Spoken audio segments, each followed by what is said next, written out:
Welcome back to Your Real Estate Voice with Barb Schlinker, the weekly radio show that informs and educates you on how to buy or sell real estate with Barb Schlinker, the owner of Your Home Sold Guaranteed Realty. Now, Barb, when buyers do a home inspection, typically they are checking to see if the home is in functional condition. What are the most common issues that arise from inspections? And more importantly, Barb, how can sellers be prepared for those inspections?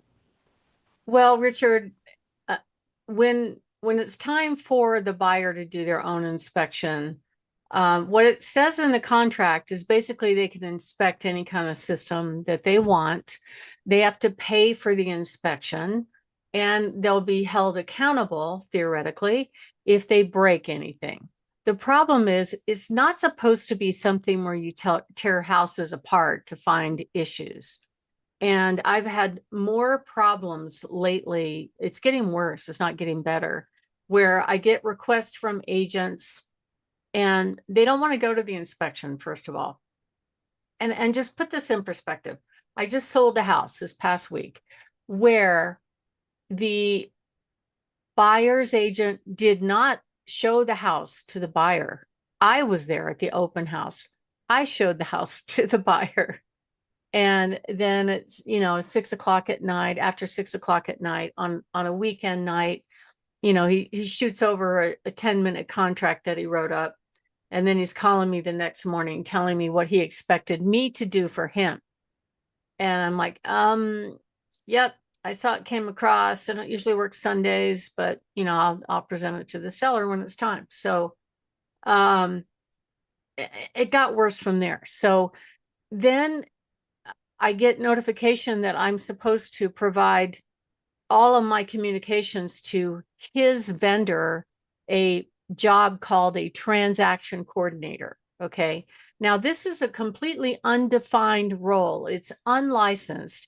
And basically, it's the way buyer's agents abdicate their administrative responsibility to track dates and deadlines, of which their buyers could be kicked out of the contract if they don't perform.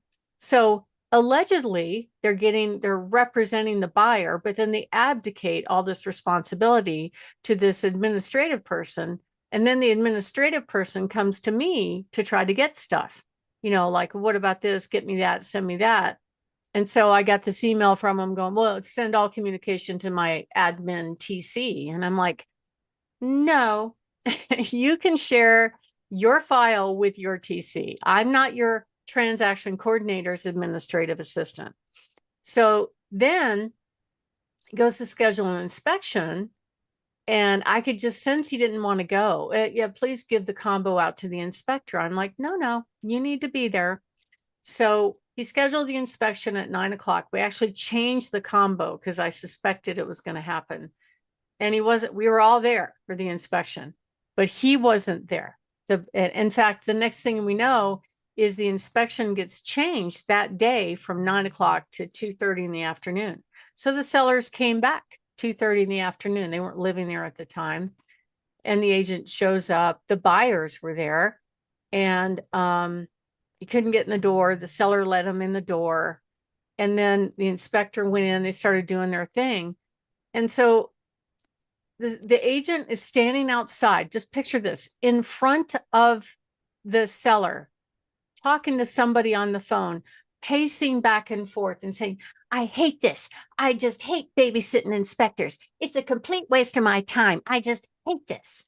And then he was trying to talk the seller into leaving. And I think that was so he could leave because he didn't want to babysit the inspector. And I'm like, let me get this straight, dude. You're going to make $13,000. You didn't show the house. You wrote a 10-month contract. You didn't want to be at the inspection. You did a walkthrough and a closing. So you might have spent 5 hours to make $13,000. And he's complaining about the fact that he had to spend 3 at his buyer's inspection. So put the other hat on of the buyer. What do you think, Richard? How would the buyer feel if he knew that the person he's paying to represent him didn't want to be there at all? I would like to make that much money for 5 hours work. That's a pretty good job. And it seems to me ridiculous that you're complaining about it. I agree. It doesn't make sense. So anyway, that's just like a weekly occurrence. But there are some agents that care. There are some good agents out there, and you can tell they stand out. They really do. Some of them go overboard with caring a little bit too much. Like I had one just a few weeks ago that decided that, oh, okay, well, the inspector said this system's broke and that system's broke, and went out and based on the inspector's data, which again, the inspector is unlicensed, unqualified to do these things, got bids for repairs that he was hoping to negotiate from the seller. He got 4 bids for the sewer line and 5 bids for radon. Here, seller, here's the bids. Fix the sewer line. Well, if you looked at the sewer scope he did, this Joe Billy Bob inspector used a fisheye lens. And so his complaint was the sewer line is collapsed. Well, a circle turns into an almond with a fisheye lens, right? So when the seller brought in an actual real plumber, the plumber looked at the perfect circle line all the way down. So there's 2 plumbers came in and certified that there's nothing wrong with the sewer line. It's just, that is the kind of stuff that every single week I'm trying to play defense for the seller to not let these agents take advantage of them just trying to get stuff. I had another property where the inspector, and they have brand new carpet in this home. He wants to go in with his sewer scope. So just think about where this scope has been. It's a long cord with a camera on the end that goes inside the sewer line. And of course, he has to drag that equipment down into the room that had the brand new carpet. So would you want Oh my gosh. that going over the top of your brand new carpet? I don't think I would, No, no, no. It's kind of Absolutely gross. no, Yeah. very gross. And then on top of that, when he pulled the cap off, he dropped a seal of that was behind the cap down the sewer line and couldn't get it out. At least that inspector,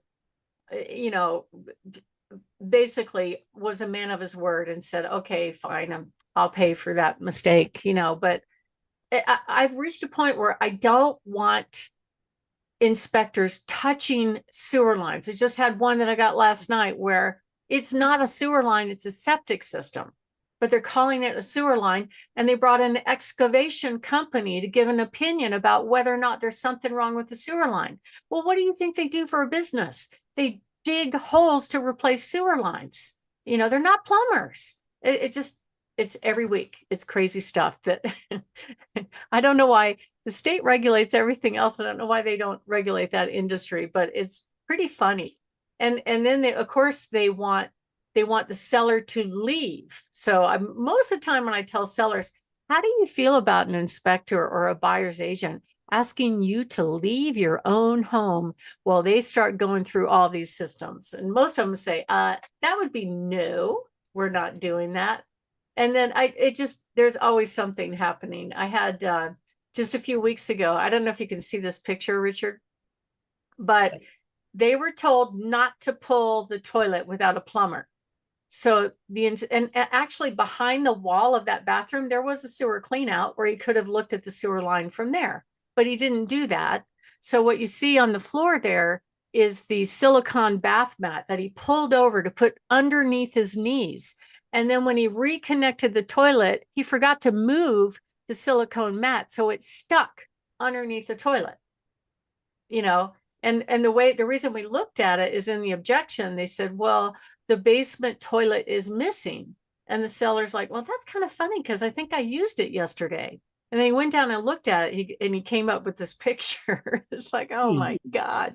So every week it's very exciting. I love this picture. I've forgotten about this one where somebody left a tool stuck in the wood in a window. I mean, just, I don't know. There is no job description. When they first started checking sewer lines, they were actually going through toilets and through tubs and across hardwood floors. And again, that thing is inside a sewer line and they're scraping it against people's appliances and flooring. It's insane. So every single week I'm dealing with this stuff. The most common things you have to worry about, though, to get to the point of this segment, is basically roofs, furnace, water heater, electrical, plumbing, sewer, septic. And if you have a well, I could do a whole series just on the well. I've had people run the wells dry. And then the problem is that these inspectors, for some reason, the buyers believe them. In fact, most buyers probably have no idea they are unqualified to do this job. There is no criteria, there is no license.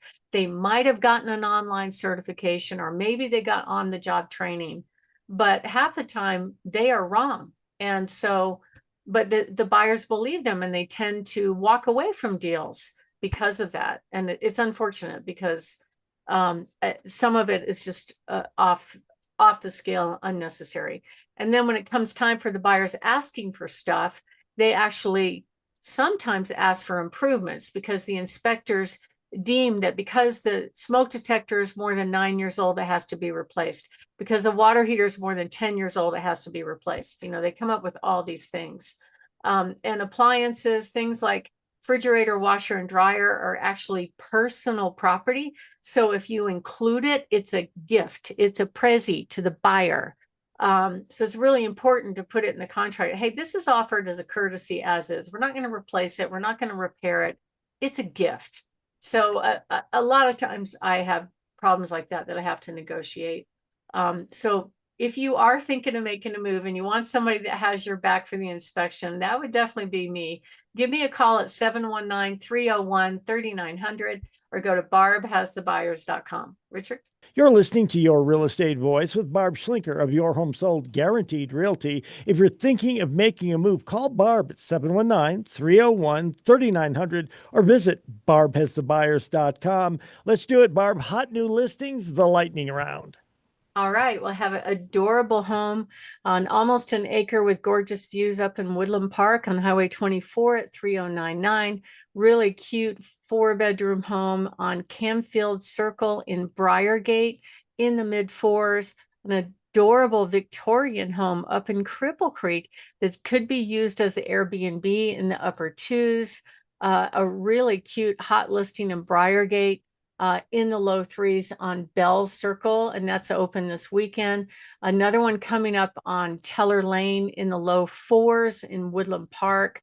Also, we have a great home down in Fountain on Ancestra at $380,000, a spectacular home that actually was used as an Airbnb on Tower Road on the west side, priced at $525,000. He was commanding, Richard, $15,000 a year in income just renting out the basement. That's pretty good. That is very good. Gosh, that makes very affordable. Yeah, that makes a house very affordable.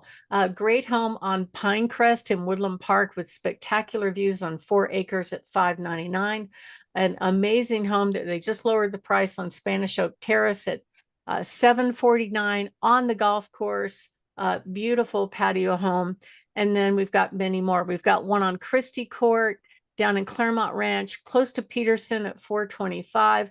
A spectacular home with a detached garage on Big Valley at $725 in Rock Rimmon, and then an amazing home that backs to NORAD's land on Broadmoor Bluffs at $684.9, and a stunning home on Open Sky Way in High Forest Ranch, priced at $2.199 million, 4 acres, just amazing, beautiful home with the main level master. We also have a couple of great lots for sale, one in Florissant at $119.9 and one on Hidden Valley in Lake George. So to find out about all of our coming soon homes, go to barbhasthebuyers.com or give us a call at 719-301-3900. Richard?